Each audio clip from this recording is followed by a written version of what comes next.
Labdien! Labdien! Visi, kas mani dzird, redz, skatās, spēj saskatīt un pat ieraudzīt. Šodien es nolēmu veikt nelielu ierakstu, tiešām nelielu ierakstu, un centīšos jūs neapgrūtināt, jo šodien ir 15. maijs.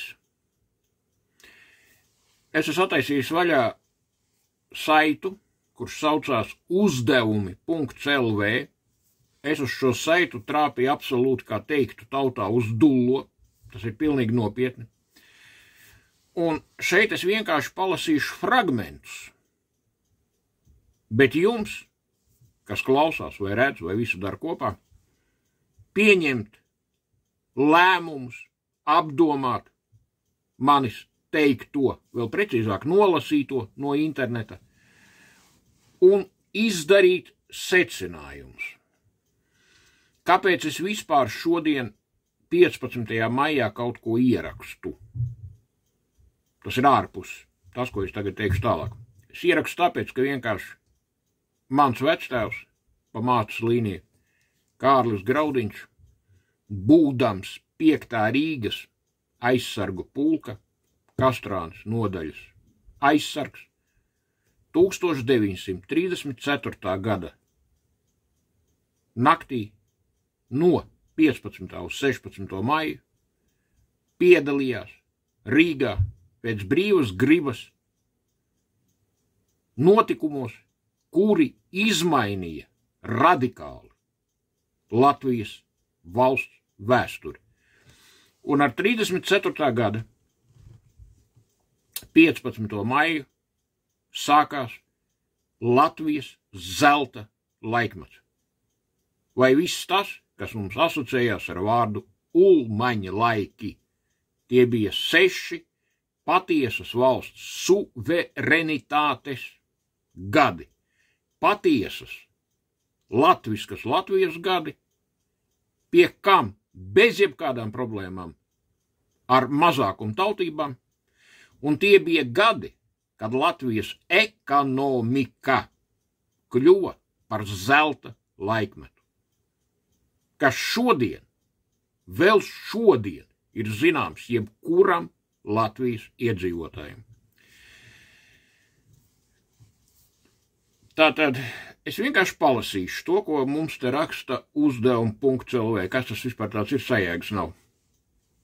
Turpinot svinēt Latvijas Republikas galvenos svētkus 18. novembri, 11. novembri un citus kalendāru papildināja jauni svētki.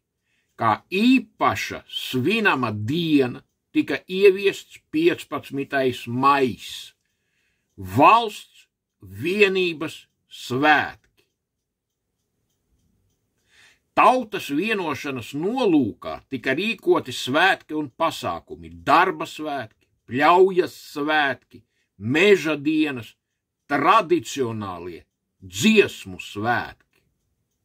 Par saudabīgu Kārļa Ulmaņa sumināšanas dienu kļuva arī draudzīgais aicinājums 1935. gada 28. janvārī vārda diena Kārļiem, arī manam vectēvam Kārlim Graudiņam, 5. Rīgas pulka Kastrānas nodaļas aizsargam.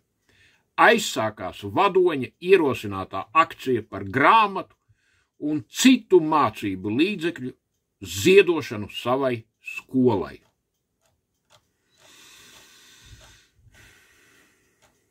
Tālūk, tas viss notika.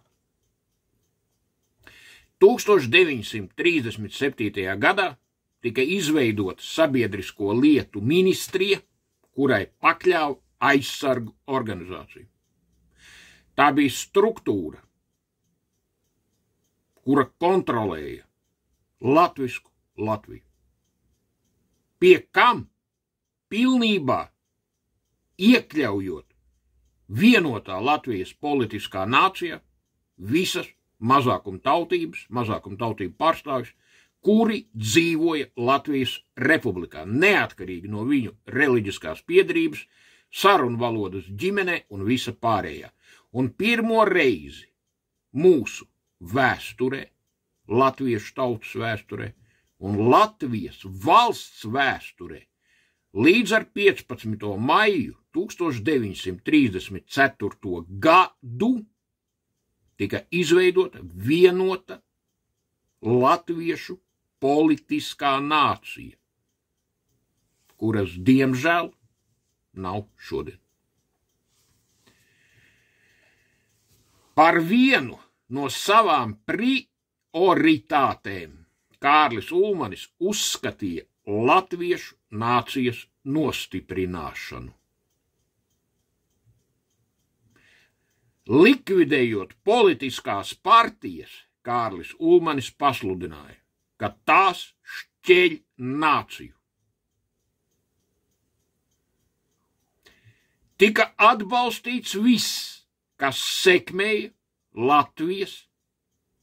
latviskās kultūras dominēšanu.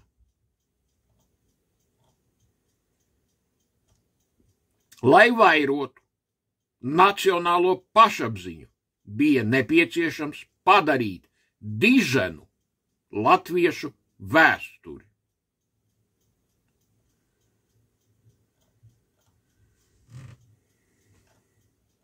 Domājiet, Kārļa Ulmaņa laikā iecienīta bija monumentālu arhitektūras objektu būve. Tika uzsākti jauni monumentālās celtniecības projekti. Ķemeru sanatorija Jūrmalā, Rīgā uzbūvēja tiesu pili, tagad ministru kabinets, finanšu ministrijas ēku, armijas ekonomisko veikalu, tagad galerija, centrs un citas ēkas. Tika uzbūvēts brīvības piemineklis. Tam arī, starp citu, naudu ziedoja mans vectēvs. Vairākās Latvijas pilsētās būvēja vienības namus kultūras pasākumiem. Visā Latvijā tika celtas skolu ēkas.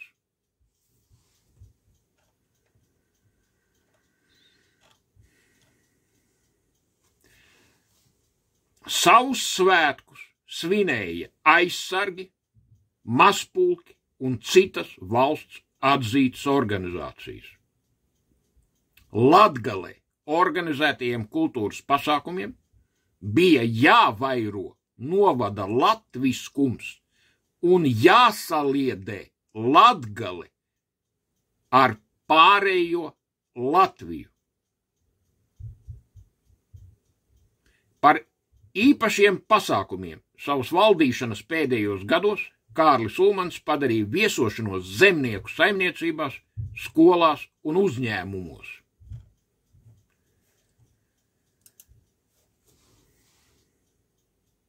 Apsveicu jūs visus Latvijas vienības svētkos.